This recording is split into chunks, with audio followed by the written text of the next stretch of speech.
لوگوں کو کہتے ہیں کہ ہم اللہ کو تلاش کرنے نکلے ہیں اپنے عقل کی بنا پہ، لیکن یہ اللہ کا انکار کرنے نکلے ہوئے۔ اللہ اللہ اللہ اللہ اللہ اللہ۔ ہمارا علم، ہمارا مشاہدہ، ہماری ایجادات، ہماری تخلیقات، ہماری تمام کی تمام پوری کائنات بھی جمع ہو جائے، اس کا تمام علم جمع کر لیا جائے، اللہ کے علم ذاتی کے سامنے قطرے کی بھی حیثیت نہیں ہے۔ اللہ اللہ اللہ اللہ اللہ اللہ۔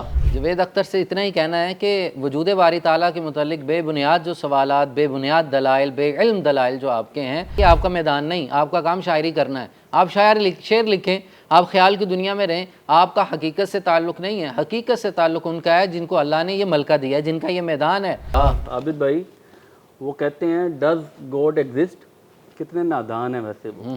اللہ اللہ اللہ اللہ اللہ اللہ۔ ویورز، میرا نام بلال احمد ہے اور آپ دیکھ رہے ہیں 24 ڈیجیٹل۔ آج ہمارے ساتھ موجود ہیں معروف عالم دین پروفیسر ڈاکٹر عابد علی قادری صاحب۔ جاوید اختر کی وہ حقیقت جو آپ کو معلوم نہیں، آج ہمیں بتائیں گے پروفیسر ڈاکٹر عابد علی قادری صاحب۔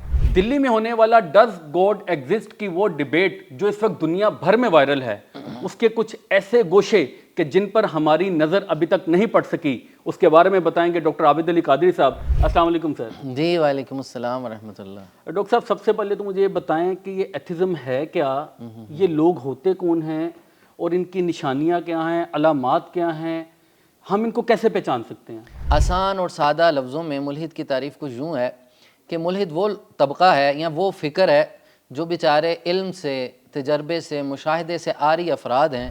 آوارہ النظر، آوارہ الفکر افراد وہ ہیں کہ جو اپنی ذاتی فکر کو اجاگر کرتے کرتے، سوالات کے انبار لگاتے ہوئے اس نہج پہ پہنچ جاتے ہیں کہ نعوذ باللہ من ذالک کہ خدا کے ہونے اور نہ ہونے کی بحث شروع کر دیتے ہیں، وجود باری تعالیٰ کا انکار کرتے ہیں۔ اور ان کا ملحدین کا جو مین مطمع نظر جو ہے، ظاہراً تو اللہ کے وجود کو تلاش کرنا تھا، لیکن اب ان کا مطمع نظر اللہ کے وجود کا انکار کرنا ہے۔ اللہ اکبر، یعنی یہ بھٹک چکے ہیں، تلاش کرتے کرتے بھٹک گئے۔ جی۔ لوگوں کو کہتے ہیں کہ ہم اللہ کو تلاش کرنے نکلے ہیں اپنے عقل کی بنا پہ، لیکن یہ اللہ کا انکار کرنے نکلے ہوئے ہیں۔ ان کے دلائل، ان کے تمام تک فکر، سوچ، خیال، یہ منکرین خدا میں شامل ہیں۔ ملحدین کا آغاز کہاں ہوتا ہے کہ آزادی رائے ہونی چاہیے، سوال کی آزادی ہونی چاہیے، اچھی بات ہے۔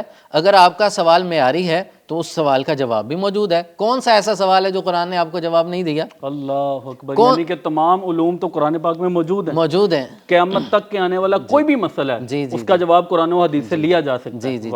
آگے چل کے یہ اپنی فکر کو تقویت دینے کے لیے سائنسی علوم کا سہارا لیتے ہیں، اور انہوں نے خود ساختہ ایک قانون بنا رکھا ہے کہ مذہب سائنس کی ترقی میں سب سے بڑی رکاوٹ ہے، جبکہ ایسا تو نہیں ہے۔ ایسا میرا خیال موجود اسلام اس دنیا میں سب سے بڑا مذہب الحمدللہ جو سائنس کو، ٹیکنالوجی کو سپورٹ کرتا ہے۔ جی وہ کہتا ہے کہ سائنسی تحقیقات ہوں، ہمارے اسلام میں ہی کئی ایسے اللہ کے ولی گزرے ہیں جنہوں نے کئی ایجادات کی ہیں۔ ہم سائنس کو سپورٹ کرنے والے ہیں اور یہ ہم ہی کو سائنس کے سامنے کھڑا کر رہے ہیں۔ یوں سمجھیے کہ سائنس دین اسلام، شریعت اسلامیہ، قرآن و سنت کی ایک برانچ کا نام ہے۔ واہ واہ واہ واہ واہ، آپ نے تو کوزے میں دریا بند کر دیا۔ اب وہ ایک برانچ کو آپ پورے کا پورا اسلام بھی نہیں کہہ سکتے، اور اس برانچ کو آپ اس اسلام سے جدا بھی نہیں کہہ سکتے، لیکن یہ ان کا طریقہ واردات ہے، یہ ان کا ایک سٹائل ہے۔ عوام الناس اور کم پڑھے لکھے لوگوں کو یا نئی نسل کو اپنی طرف مائل کرنے کے لیے دیکھیں سائنس نے یہ ایجاد کیا، یہ ایجاد کیا، یہ ایجادات سائنس کی ہیں، اور مذہب اس کے خلاف ہے۔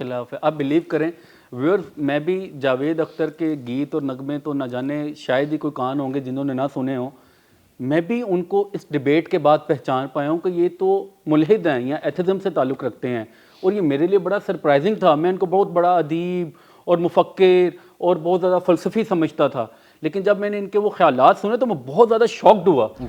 اب ہمیں کیسے پتہ چلے کہ یار یہ تو ایتھزم سے تعلق رکھتا ہے، ان کی کوئی بڑی موٹی نشانیاں؟ حدیث پاک میں آتا ہے، آقا کریم صلی اللہ علیہ وسلم نے ارشاد فرمایا، مشکات المصابیح کے اندر حدیث پاک، حضرت ابو ہریرہ راوی ہیں، کہ انسان پہلے سوال کرتا ہے کہ اس کو کس نے پیدا کیا، اس کو کس نے پیدا کیا۔ یہ سوال کرتے کرتے بندہ اس نہج پہ پہنچتا ہے کہ نعوذ باللہ اللہ کو کس نے پیدا کیا، تو میرے آقا نے فرمایا فوراً اللہ کی پناہ مانگو۔ جی حدیث پاک میں موجود ہے، یہ حدیث پاک میں موجود ہے۔ پھر میرے آقا کریم صلی اللہ علیہ وسلم نے دوسرے مقام پہ فرمایا شیطان انسان کو ورگلاتا ہے۔ اگر ہم یہ جاننا چاہتے ہیں کہ آسمان کب اور کیسے وجود میں آیا، زمین کیسے وجود میں آئی، یہ چاند ستارے نظام شمسی، تو جب ہم دیکھتے ہیں، بلکہ اللہ پاک کا حکم ہے کہ میری نشانیاں تلاش کرو، جی جی تو جب ہم اللہ کی یہ قدرت دیکھتے ہیں تو دل میں ایک اللہ پاک کے بارے میں محبت، پیار کہ یار دیکھو رب نے یہ بھی پیدا فرمایا، یہ بھی پیدا فرمایا، تو اس میں کوئی بری بات تو نہیں ہے؟ جی، سوال میں بری بات نہیں ہے، اللہ کی صفات کے متعلق تلاش کرنا، سوال کرنا بری بات نہیں ہے، لیکن آپ صلی اللہ علیہ وسلم نے اللہ کی ذات کے بارے میں منع فرمایا، اس میں بڑی حکمتیں ہیں۔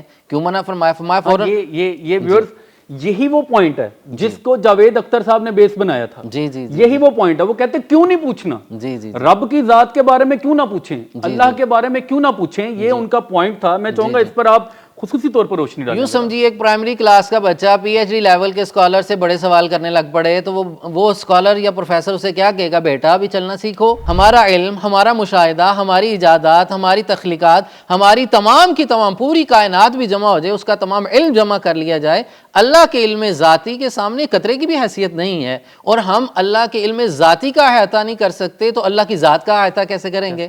تو اللہ کی ذات تک پہنچنا ناممکن ہے۔ یہ تو ہمارا سفر آقا کریم صلی اللہ علیہ وسلم نے آسان کر دیا، وگرنہ ہم بھی بہک جاتے، اس ذات کی طرف چلتے، وجود باری تعالیٰ کی طرف ہمارے بھی سوالات ہوتے، لیکن آپ صلی اللہ علیہ وسلم نے آخری سیڑھی تک ہمیں پہنچا دی اور بچا دی، بس ادھر تک رہنا ہے۔ فل سٹاپ لگانے کی حکمت کیا ہے کہ کیا حکمت کیا ہے؟ حکمت یہ ہے کہ وہ ناممکن چیز ہے، تمہارے بس کی بات نہیں ہے۔ عوام پہ، مخلوقات پہ، انسانوں پہ، جنات پہ اللہ کے مظاہر تو ظاہر ہو سکتے ہیں، حقیقت کوئی نہیں پہنچ سکتا۔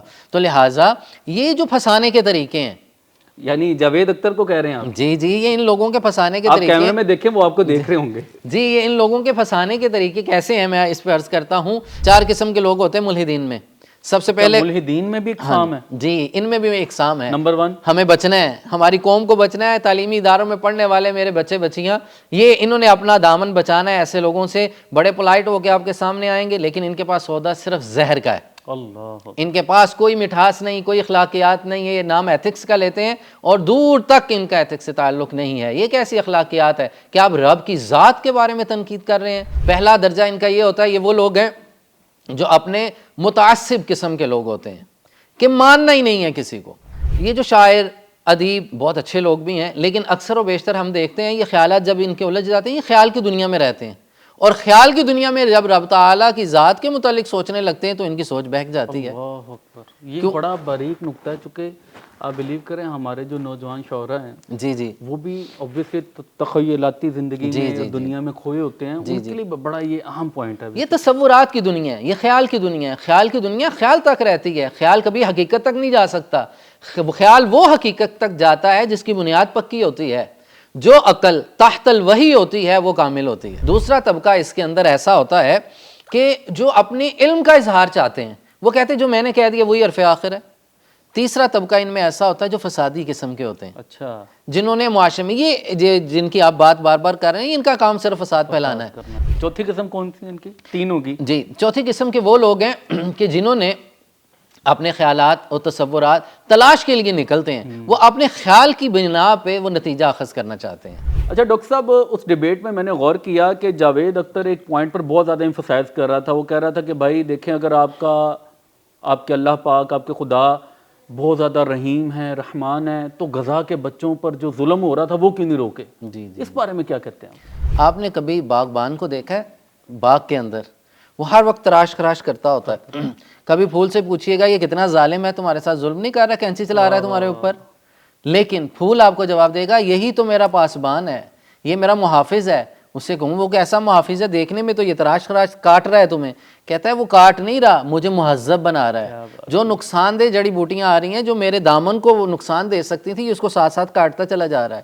اللہ کی ذات حکیم کائنات ہے، واللہ عزیز حکیم، وہ غالب بھی ہے اور حکمت والا بھی ہے۔ یعنی کہ اللہ پاک رحیم بھی ہے، رحمان بھی ہے اور حکیم بھی ہے۔ حکیم اللہ کی حکمت تم نہیں سمجھ سکتے بھائی، تمہارا یہ مکھی کے لیفٹ پر جتنا بھی دماغ نہیں ہے، تمہارے ذہن میں رب کی حکمت کہاں سے آئے گی؟ جی جی جی جی ایسے ہے جی؟ جی جی تو جب اللہ کی حکمت ہم ان ناقص ذہنوں میں نہیں آ سکتی تو ہم کیسے ان پر اعتراض کر سکتے ہیں؟ جی جی یہ جاوید اختر کہہ رہے تھے جی دیکھیں، اگر اب تو سائنس کا ریولیوشن ہمیں سب کچھ سکھا جاتی ہے، تو اب ہمیں خدا کی کیا ضرورت ہے؟ یہ کیا ان کا، یہ کیا یہ جو پورا فلسفہ ہے نا، اس چیز پہ ہے کہ انسان خود سے ہے، خود پیدا ہوا خود ہی مر جائے گا، اس کی موت بھی ایک اپنے وقت پہ آنی ہے، کوئی نہ کوئی اس کی ریزن بنے گی، بندہ مر جائے گا۔ باطن کا تعلق اللہ کے زیادہ قرب میں ہے، جسم سے زیادہ روح اللہ کے قریب ہے نا جی.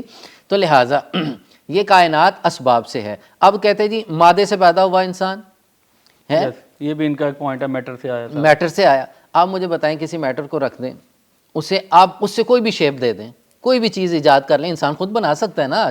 جی جی آج سائنسی علوم سے ہم اتنی اوج پہ آ چکے ہیں، ترقی ہو چکی، کچھ بھی بنایا جا سکتا ہے.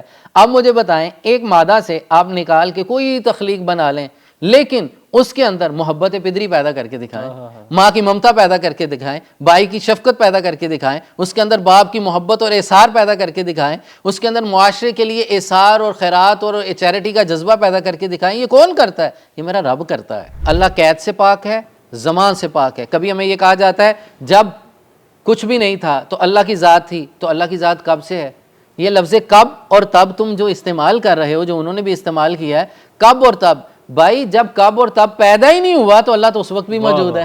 جاوید اختر سے اتنا ہی کہنا ہے کہ وجود باری تعالیٰ کے متعلق بے بنیاد جو سوالات، بے بنیاد دلائل، بے علم دلائل جو آپ کے ہیں کہ وقت سے پہلے کیا تھا، وجود ہے تو نظر کیوں نہیں آتا، اور اللہ کی ذات ہے تو ہم پہ ظلم کیوں ہو رہا ہے، یہ کیسے ہے، وہ کیسے، یہ آپ کا میدان نہیں. آپ کا کام شاعری کرنا ہے. آپ شعر لکھیں، آپ خیال کی دنیا میں رہیں. آپ کا حقیقت سے تعلق نہیں ہے. حقیقت سے تعلق ان کا ہے جن کو اللہ نے یہ ملکہ دیا ہے، جن کا یہ میدان ہے.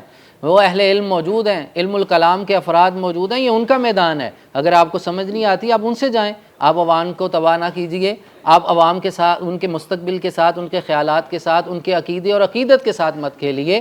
آپ اپنا فکر اور خیال ان پہ مت مسلط کیجیے. آپ کا جو کام ہے وہ کیجیے، جو اہل علم کا کام ہے انہیں کرنے دیجیے. ذات باری کے متعلق کبھی فرصت ہو تو اہل علم کی مجلس میں بیٹھیں، پھر آپ کو پتہ چلے گا کہ اللہ کی ذات کیا ہے، اس کی صفات کیا ہے، اور مالک کی شان کیا ہے. اللہ تعالیٰ ہمیں حق سمجھنے کی توفیق عطا فرمائے. آمین آمین. اس کے ساتھ ہی ہمیں اجازت دیجیے. اللہ حافظ.